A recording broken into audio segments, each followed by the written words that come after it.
গরিবের জন্য কাঁথা বালিশটাও কিন্তু অনেক বড় কিছু। সকাল সকাল ঘুম থেকে ওঠার পর এই রকম একটা বাজে নিউজ পাবো, তাও একদমই নিজেদের বাসার পাশে। খবরটা শোনার পর মনে হলো যে না, একটু দেখতে যাব। যাওয়ার পরে খুব একটা ভেতরে আমি আসলে যাইতে পারি নাই, কারণ এখানে যে রাস্তাটা একদমই সরু, যেখানে ফায়ার সার্ভিসের লোকরাই ঠিক মতো আসলে যাইতে পারতেছে না। পাশটাতে আগুন লাগছে মূলত, মানে এইখানে মানুষের যে পরিমাণ ভিড়, ফায়ার সার্ভিসের লোক কিভাবে যাবে আমি বুঝি না। মানুষরা এক পাশে থাকলেও তো মোটামুটি এই ফায়ার সার্ভিসের লোকরা এখানে ভেতরে খুব ইজিলি আসলে যাইতে পারে। মানুষের ভিড়ের কারণেই মূলত ফায়ার সার্ভিস কর্মীদের কাজে আরও বেশি ব্যাঘাত ঘটে, আর যে নিরীহ মানুষরা ক্ষতিগ্রস্ত, তাদের ক্ষতিটা আমার মনে হয় এই মানুষের ভিড়ের জন্য আরও বেশি হয়ে যায়। ফায়ার সার্ভিস আসার আগে আগে কিন্তু আশেপাশের মানুষরাই মোটামুটি আগুন নেভানোর জন্য অনেক ট্রাই করতেছে। মানে এমন একটা পজিশনে আগুনটা লাগছে,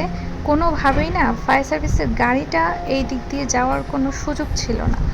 তো এখান থেকে আসলে লতাটা টানতে টানতে ওদের যে টাইমটা লাগবে, এটাও আমি মনে করি অনেক। লাস্ট পর্যায়ে যেটা হয়েছে, আমি যেটা দেখলাম, ওরা কিন্তু গাড়ি থেকে ওদের পাইপের লাইনটা দিতে পারে। যে বস্তিতে আগুনটা লাগছে মূলত তার পাশেই কিন্তু একটা পুকুর আছে, তো পুকুর থেকেই হচ্ছে লাস্টে ওরা পাইপের কানেক্টটা দিল। বেশ কিছুক্ষণ পর এখানে কিন্তু বিজিবির সদস্যরাও চলে আসছে।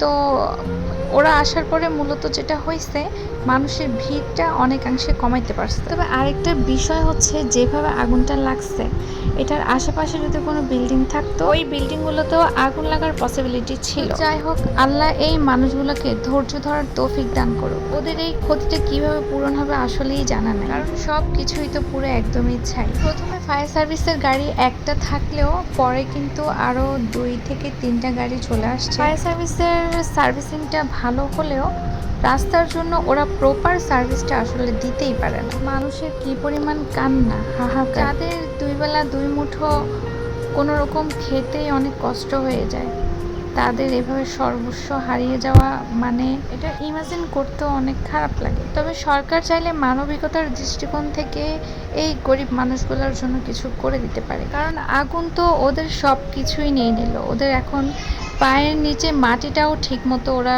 খুঁজে পাবে না। আল্লাহ এই গরিব মানুষদের সহায় হন।